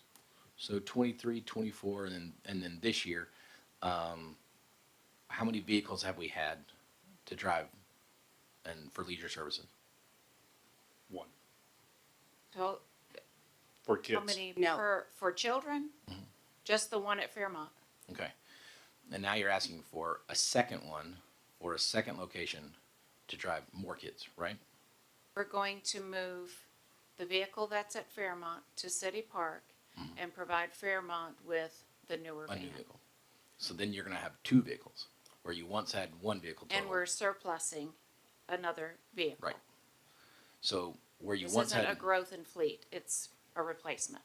So it's the same total number of wheels, but one of the sets of wheels goes from a sedan to a 15-passenger van, right? That's correct. So where you had one van, now you're gonna have two vans. Two vans, that's correct. And so you're gonna be able to service two different locations, That's correct. whereas you're currently only servicing one. Yes, And in your opinion, this is not an expansion of leisure services. it is not an expansion, no. So going from one van servicing one location to two vans servicing two locations, this is keeping the status quo, nothing changes. We're That actually. is correct. Help me understand how going from one van to two vans and one location to two locations is not an expansion. Like two is more than one. How is it not an expansion? We're purchasing two vehicles and surplusing two vehicles. The other Yes. vehicle is not appropriate for the need at City Park. Right. So it's currently not doing the function of driving kids from City Park. That's correct. Okay. And so we're going to get a new vehicle and we're going to begin driving kids from City Park.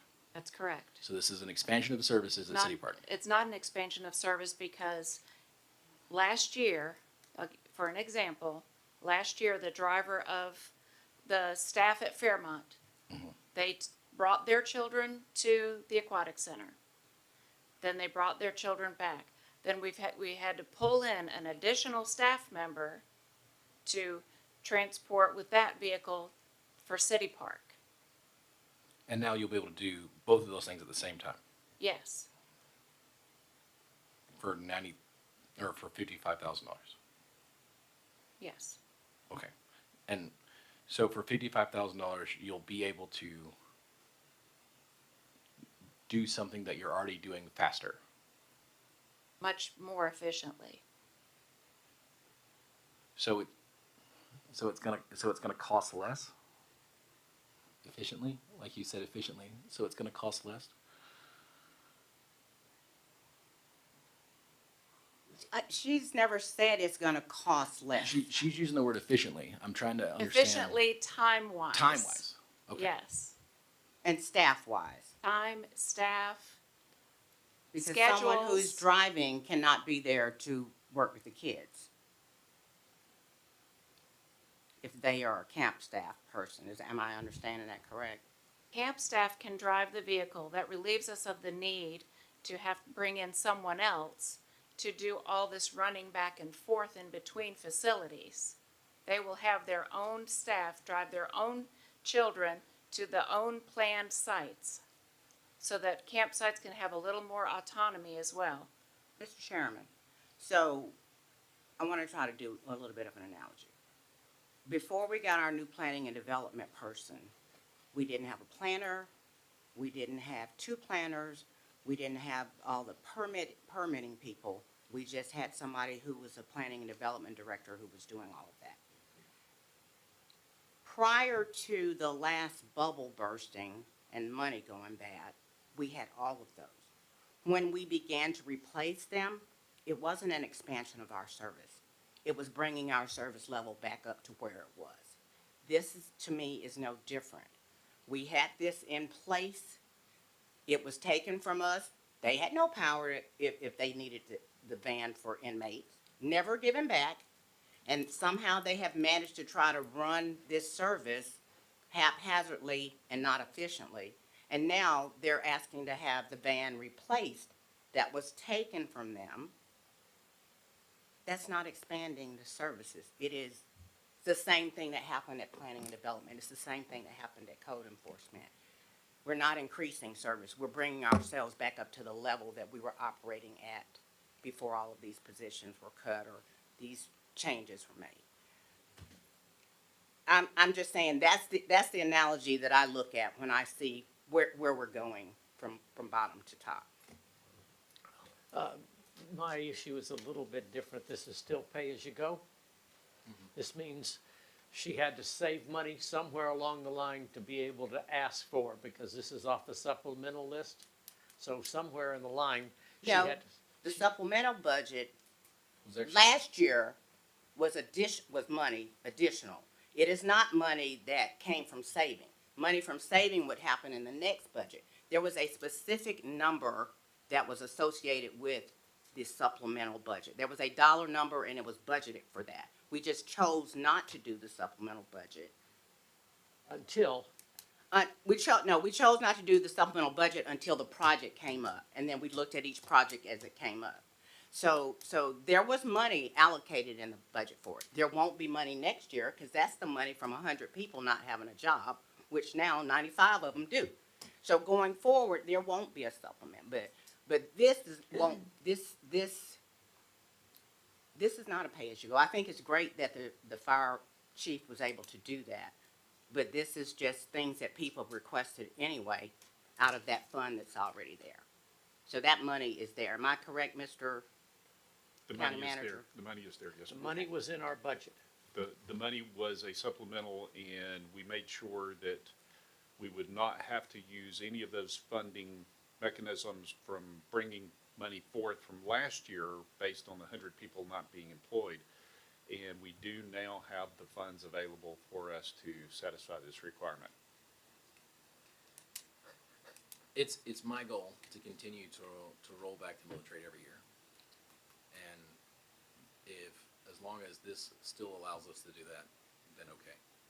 But, it's my goal to continue to lower taxes for Spalding County. So, Dr. Ledbetter, if this happens and it's more efficient, will we still be able to, as planned, roll back the military? It is our intent, as I sit here right now, to afford you the opportunity to have a slight rollback in the military I mean, for this year. barring 5 tornadoes hitting us the same day or something crazy. Yes, sir. Okay, do we have a motion? You do. You have a motion and a second. Any more discussion? All those in favor, please signify by raising your hand.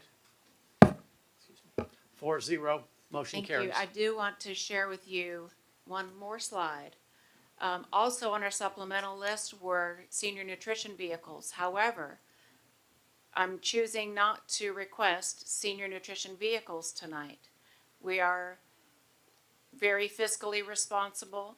The staff that operate senior nutrition have been incredible in finding ways to financially sustain this program. This is what they're driving. You need to be aware of what they are driving now. 18-year-old Ford Escape, a 2003 Ford Explorer, and a 2010 mini shuttle bus. That's what's transporting the inmates to the facility now. Must only drive that Escape to church on Sundays. 90,000 miles in 18 years? It's hardly worth changing the oil. That was surplus to us from tax assessors. So we're getting It's the a small last vehicle. bit of life out of just about any vehicle that comes our way. So just wanted to include this so you can see how fiscally responsible we are. I was gonna ask something. Mr. County Manager, would it be possible for, our guy, Larry Walker, to look into some council on aging grants that may provide transportation, because the Meals on Wheels is part of their funding? There may be some senior nutrition grants we may be able to look at that could help offset that, or also it could be an ask to the hospital authority. Those are great suggestions, and yes, ma'am, I will be more than happy to reach out to Larry Wallace with respect to those requests. Also notice that we have made application several times to the hospital authority for support of vehicles in support of the Meals on Wheels, and we've been turned down both times. Well, you know what? They can only say yes or no. We'll continue to ask them. We I'm will. just saying look for some other resources to be able to fund getting those. I mean, Meals on Wheels is a really important program in this community. Yes, it is. You don't need it until you need it. And of course, if the inmate passenger van makes it, which used to be the old Fairmont van, there will be some issues if we're not able to transport them at some point. So if we were able to at least find the vehicles for the Meals on Wheels, we may be able to consider that if at some point the inmate transportation is a And problem. we're thinking it may have 1 year left in its life. Okay, that's all I could think of to Thank you. maybe help.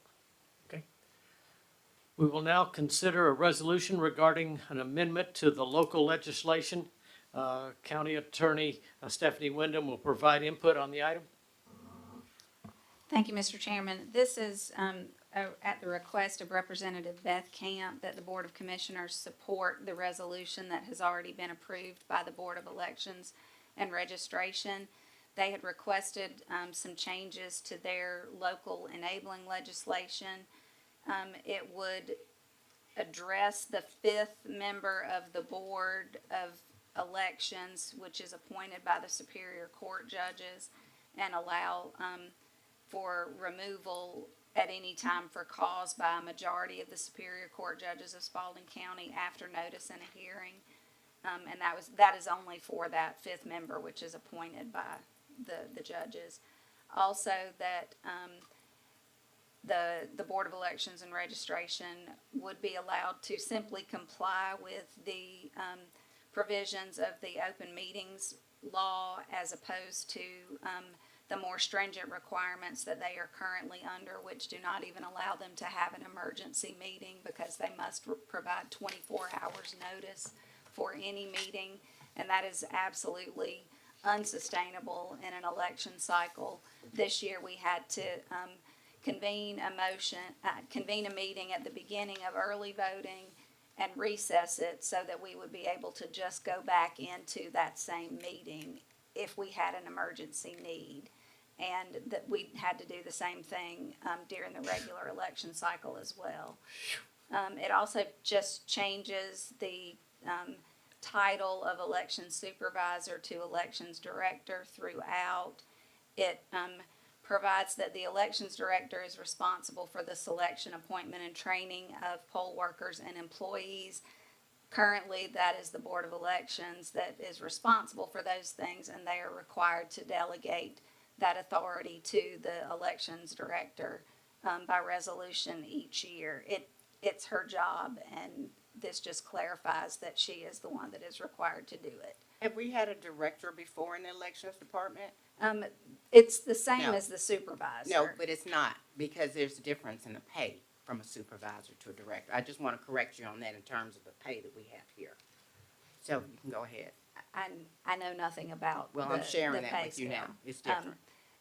And the pay was not the intention of it. It's just because that's basically as a director level report, it's basically just a title thing as far as the Board of Elections was concerned. It had nothing to do with pay. So frivolous changes is what you're saying. That is. I mean, that's what I'm just trying to understand. Semantics. Semantical change. Yes, some semantical changes.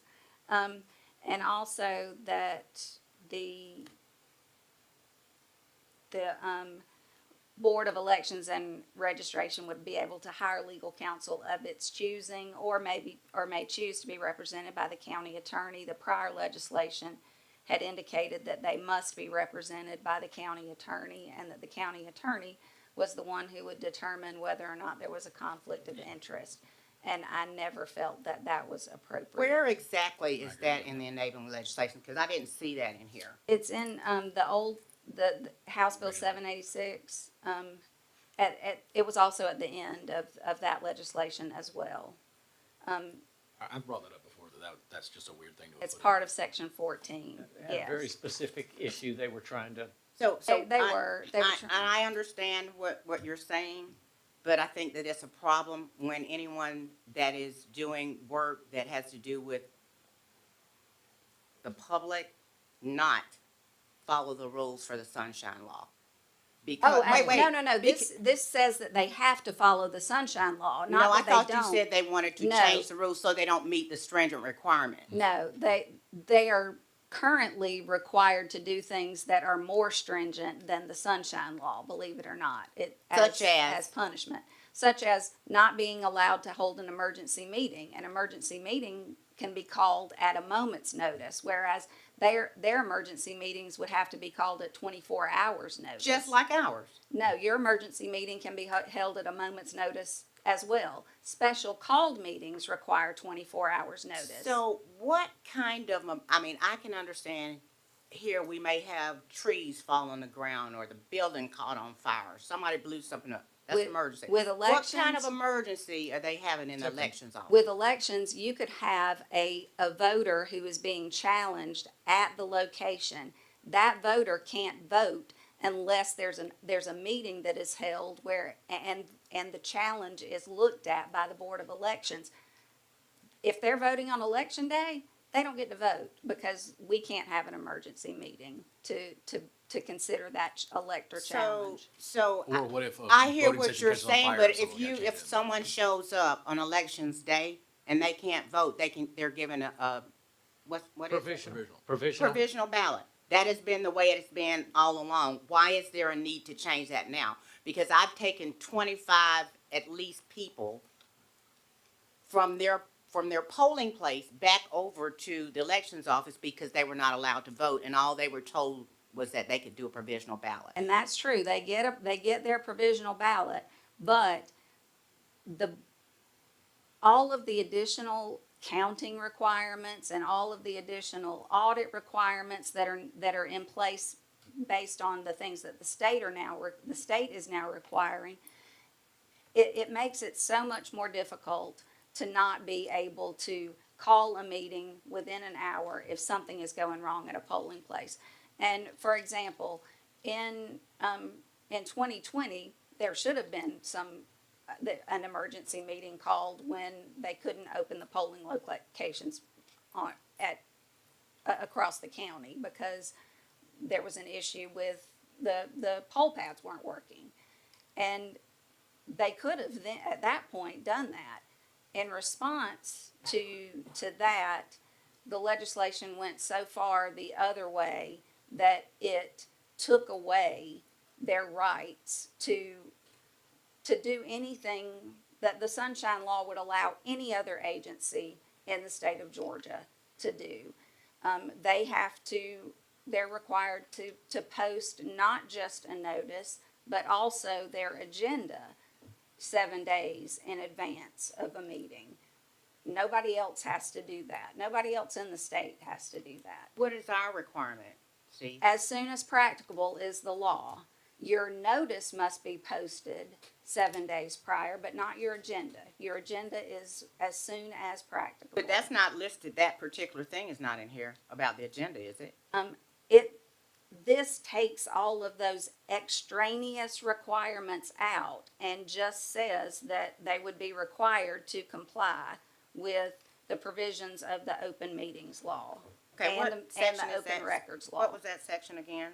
It's section 2, and it further it amends section 9, subsections B and E.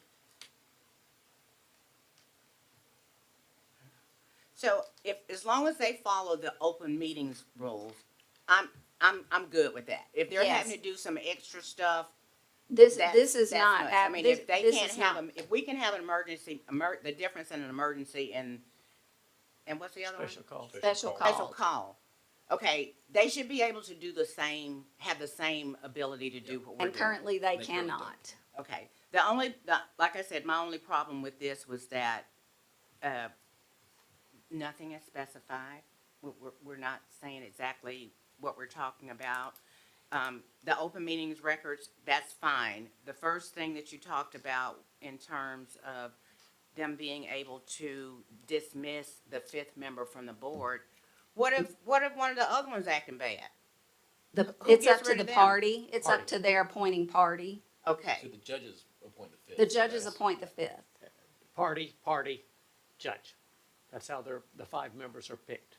and so now you're saying that 4 members of the board can dismiss this person. That's what No, they're asking no. for. Just the Superior Court judges can Person who remove appointed them at any time Superior for Court cause. Judge. A majority of the Superior Court judges. But what's for cause? That's, they did something. it would be determined by by the judges, just as it would be determined by the political parties as to what cause would what adequate cause would be.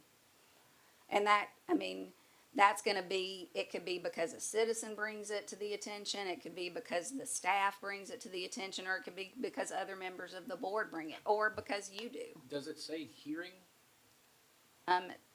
After notice and a hearing, yes. Can we add the word public? Public hearing? Well, I mean, that implies public, that would be but. actually, this bill has already been dropped, so. Well, let's make sure I got this right. Unfortunately. The Board of Elections wanted this done. They approved The it. Board of Elections has asked our local legislative delegation for this Go forward. for 3 years. And And the now Board of Beth- Elections has Beth has approved asked it. us, how do we feel about it? Yes. Now, And we're not approving her legislation. She's just looking for straw poll or whatever the right words No, are. For Not strop, our approval. she's looking for a will be resolution of what they're able support. to be able to. If- Yeah, Just the- like when they wanted to do the other The schools. school stuff, we said no, we didn't support it. Correct. So this would be us We saying we said support yes. it. Except, yes, Yeah, this well, would, yeah. this would be you saying that, offering a resolution of support of the action that's been taken by the Board of Elections and Registration. And This is it's- supporting Beth. Correct. In the Well, end, it's this is supporting supporting the it's Beth's effort. supporting the Board of Elections Beth and is carrying. Registration. Yeah. So what is the difference between a director's pay and a supervisor's pay? Because I know, where's Erica? Talk to me. Again, that's up to the Board of Elections. No, the Board of Elections But I'm actually sets saying from this- where we stand, a director gets paid more money than a supervisor. Am I correct? Yes, ma'am. Am I correct? Okay, so our agreeing to allow them to change the title from supervisor to director is our agreeing to, whether they ask for it or not, that their pay should be equal to that. So my question to you was, has there ever been a director in the elections office? And the answer was no. I don't believe And so. so I'm not challenging what their motive is. I'm just looking at it from our side, what the responsibility will go along with that. And that's I know because the legislation has just always called it a supervisor, I don't believe that it has anything to do with anything other than that the legislation has called it that since that board was formed. That's correct. I get that, but it used to not matter that you were a supervisor until somebody became a director. Director of Finance, Director of Planning and Zoning, Director of Public Works, Director of Leisure Services. It's about the chief. So if y'all are gonna be crying about somebody buying a truck, let's talk about how we're gonna give people pay raises.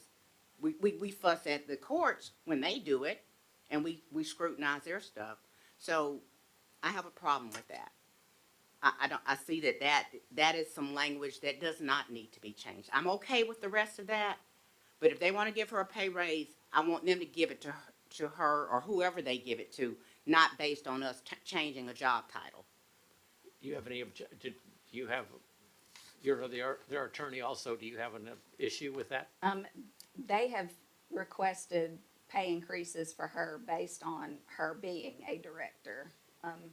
Stephanie, would Okay, I just, you know what I just said? Stephanie, would this be us giving her Come a pay on, man, increase? let's go home. Y'all Yes. just playing. Stephanie, would this be us giving her a pay increase? No. Motion to approve. But in the end, as Gwen says, she's gonna come back in and say, I'm a director now. Whatever the Board of Elections wants to do with the Board of Elections budget, just like whatever the Sheriff Department wants to do with the Sheriff Department No. budget.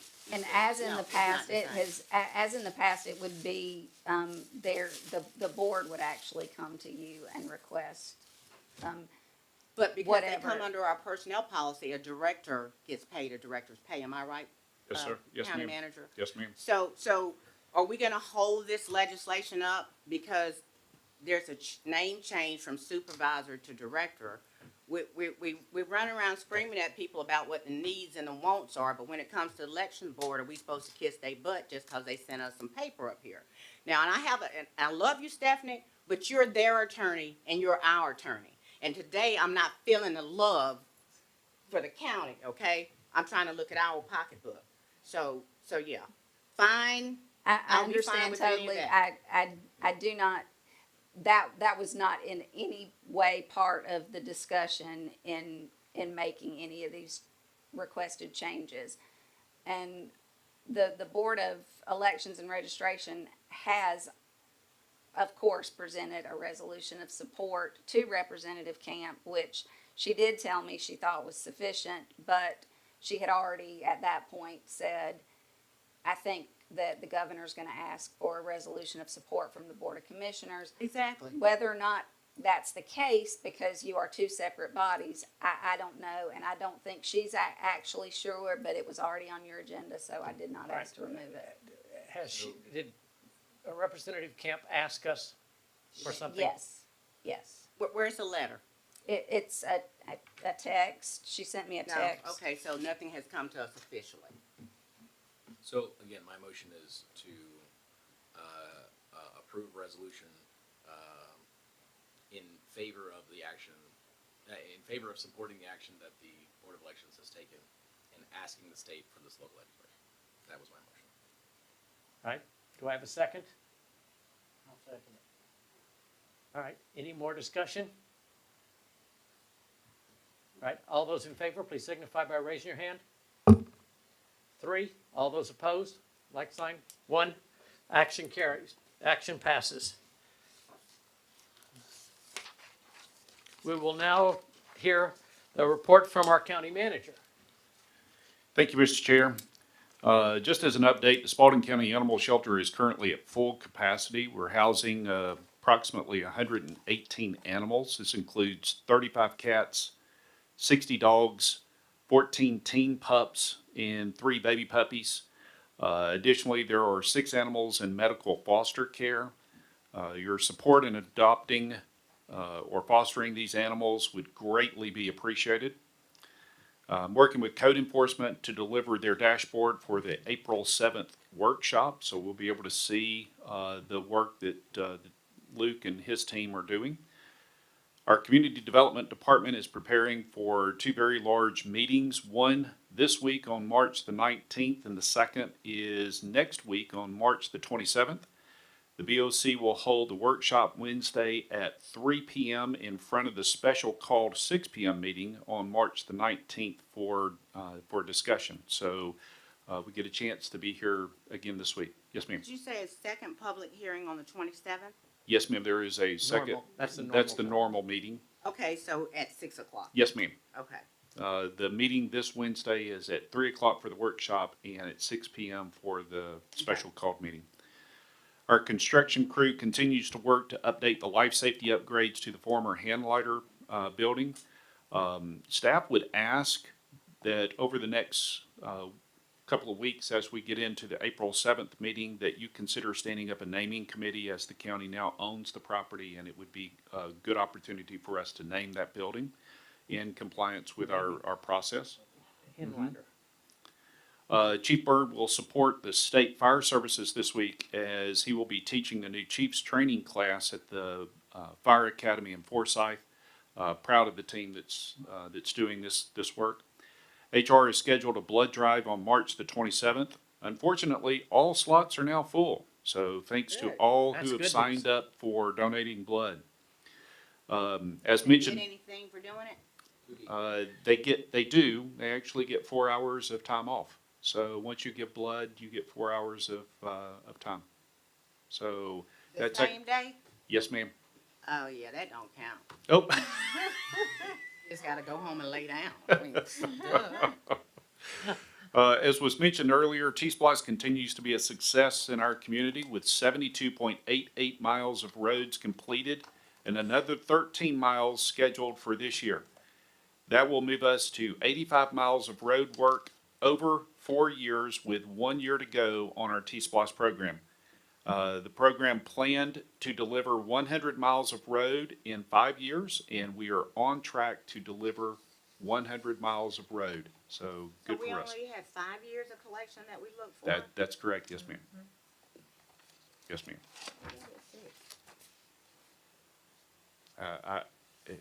Should we have the opportunity to do this again, that's exactly what I will ask for. Yes, ma'am. Okay. How many miles of road do we have? 470 miles of, well, let me rephrase that. Please forgive me. I received, no. We got the new list today from GDOT with all of the roads. It's 570 centerline miles of road, which also means that, that the formula will increase for the amount of money that we will receive from LMIG. All right, that's good news. That's good news for the That county. includes like subdivision roads and stuff too. That's correct. Yes. That's correct. So from 450 to 570? Yeah, 470 to 570. Oh, wow. We added 100 miles of road since the last update. So that's a lot of road miles. That's a Yes, lot. ma'am. It's a lot for TJ to be working. Yeah. And now remember, that's 570 of paved roads. Right, not. 82 miles of dirt road. So we have over $1.16 600 miles. per dollar that we bring in. Dollar, this is what we're talking about. This is what we're talking about. Finally, I want to extend my heartfelt gratitude to the dedicated men and women who worked tirelessly at the Spalding County Emergency Operations Center this past Saturday evening. Although our community was not directly impacted, the unwavering support and commitment to our great team, or by our great team, was crucial in our community's response to the severe tornadic activity that swept across the southeast. Our thoughts and deepest condolences go out to the communities who have lost loved ones and friends as a result of the devastating storm, but I just want to reiterate what a great team we have. They stood up the Emergency Operations Center. They were well prepared for anything that came to us, and by the grace of God, we were not struck as we were back in January of 23. Prayers work. Yes, they do. Thank you, Mr. Chairman. That's all my update this evening. Mr. Chairman, may I have a point of privilege and ask the county manager to update us on the zoning ordinance? We were told we were gonna have some parts of it to start reviewing already. We're Yes, ma'am. getting into the middle of the month. Yes, ma'am. The first component of the zoning ordinance will be presented to the Planning Commission this month for consideration. It will come to you shortly thereafter, so you should see that in April. And also, a quick third grade synopsis of what the Archway team came up with in terms of suggestions for the animal shelter. Actually, that is still ongoing. Okay. So I did sit through the briefing this week and participated with the team, and there are 8 business students along with the professor who are in support of the standard operating procedure and intake protocols for animals coming into our shelter, and that work will be delivered April the 17th, I believe, is what the date was that I last saw from the group, and we will bring that to you. In fact, it is my recommendation that the students present that to the Board of Commissioners at their second meeting in April, so that you can hear the work that they've got moving forward. Thank you. That's, Yeah, maybe the next month. that's a timing issue. Okay, Yes. all right. Next to Assistant County Manager. I just wanted to announce real quick that we will be going live with our Tyler ERP system, which you guys voted on last year for us to purchase. For finance, we're going to go live with that on July of 2025 for the new fiscal year. This new system will help us be more efficient, be more transparent, and also provide better services to our community. We will also achieve improved financial reporting, better budget management, and faster administrative processes. And I just want to say thank you for all your support as we are moving into this new phase and innovation with the Tyler ERP system. And so that's gonna be like online, somebody will be able to go to our website, click on it, and like live Yes, sir. watch our finances happen. Yes, sir. Every line item, right? Yes, sir.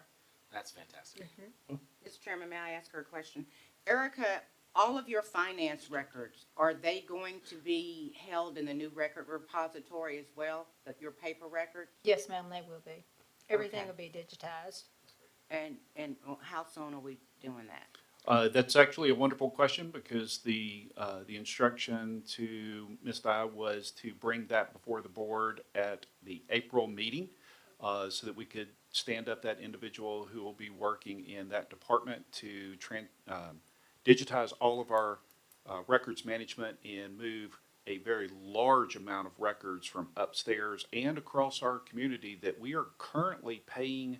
Through different departments. Yeah, we're Yes. paying storage fees in outside storage companies to manage just the warehousing of these items. And we are moving those back into the central records retention room and digitizing those so that we can be more capable of knowing what we have across the county as far as records are concerned, because right now they are spread wide and far. Okay. Okay. Thank you, Erica. Commissioner Bolden? I don't have anything tonight. Thank you. Thank you. Commissioner Gwen Flowers Taylor? I feel like I just fussed enough tonight. I'm good. All right. Vice Chair? I'm just really excited. I love when we see somebody get promoted from inside. Somebody's 14 years working here, has come up through the ranks all the way to captain now. That's a big deal. I want to update the board. I mentioned before about going to Czech Republic to hopefully bring back a $90 million project back to Spalding County. The Industrial Development Authority has agreed to reimburse me for my travel costs, so Touchdown. looks like that's going to happen in October. I'm now working with the Consular General to make sure that I have meetings with their Minister for Defense and the CEO of the Company. mega company that wants to come here. So very excited that the state is also getting involved. I spoke with the state economic developer, the head of economic development for this region from the state. She wants to get involved and is going to get the governor's office involved. So there might be somebody from Atlanta that's coming with me on the trip, and I would welcome any help that we can get. Again, this was a project that almost happened elsewhere in the country, and it got through the state and all the region, and it came down to the local commissioners, and the local commissioners didn't give them the zoning, and $90 million walked away. So that said, I think this is a perfect fit for us here. So that said, when we brought up local legislation tonight, one of the things when Representative Camp was here, Chairwoman Camp was here, was to ask her for any other additional local legislation. And I know that one, like for 581, and one of the ideas that we had to modify it was essentially allowing us to do a flossed here, in addition, you know, did we get anywhere with that? Did we send that to them? I mean, I don't know if they're gonna. We sent it to them. Okay. Hasn't moved as far as I know. Well, that's. Yep. We've First done step, our we did part. step, We did our yes. part.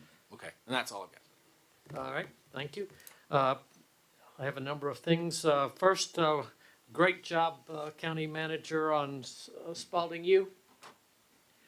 First class was held, and I understand from a number of people knocked it out of the park, so I appreciate that. Hope it continues to go on that same way.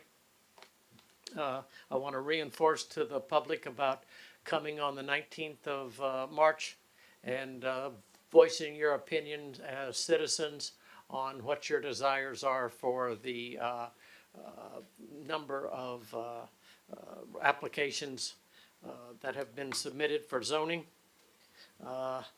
I want to also mention that we've got a number of trying to get together a parks master plan. If you haven't participated, please do. There's a couple QR codes that you can get in.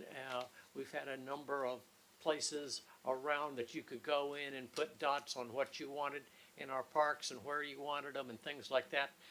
Trying to come up with a master plan. Master plans are important. When they seem to be, after 2 or 3 years, people start saying, I didn't know about that. This is the time you have to participate if you want to be able to get into the master plan. On a couple personal issues, congratulations to Chris. And secondly, this is a special day for me. 57 years ago, I asked my bride to marry me, and she said yes. And for all those of you that said you married up, I absolutely agree I did. So, love you. All right, motion to adjourn? Oh, excuse me. County Attorney comment? Mr. Chairman, just one thing. In the contract, First United Methodist Church did request that, Handlighter remain in the name of that property based on the historical significance of it, of which I know nothing. I just wanted to, when you do stand up that naming committee, remember that that was included in the contract. All right. Do we need to have a commissioner on this, or do we just need to turn that on to you? No, the policy says that We we will have- have at least one. You have a naming policy. That's correct. Okay. I'm looking at the commissioners now. Who wants to be, Gwen, I've got you on enough things to be able to do it. All right, so that's Is it normally one of us that's on the naming committee? yes. I mean, it wasn't for the courthouse naming committee.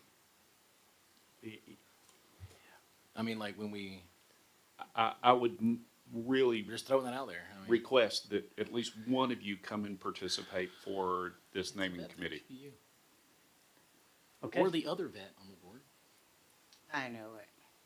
We Steve got is two a vets vet. on the board. No, it has to be one, Designate him. has to be one of the five of Okay, us. I'll do it. Come on. Thank you. But I still don't get any extra money. I'm just saying. Okie dokie. All right, anything else from you, Attorney? No, sir. Deputy County Clerk? All right, citizen engagement? Just wanted to say, again, kudos to our county manager for the first class for Spalding Youth. We have 31 participants that are Wow. they're excited, and I really would love for each of you to come by. We will be at Public Services, Public Works on this Thursday night, and they'll be having a class with TJ and his staff. So they're very excited, and it's a great bunch of people. And I love looking at when, county manager was giving information out, that aha moment as he was data driven, and I asked questions about this, that, and you can see the light bulb come on as they begin to see exactly what we do and how we do it and the excellent manner in which we do it. So I just want to say kudos. Okay, anything else? All right, Motion we have a to motion to adjourn. adjourn.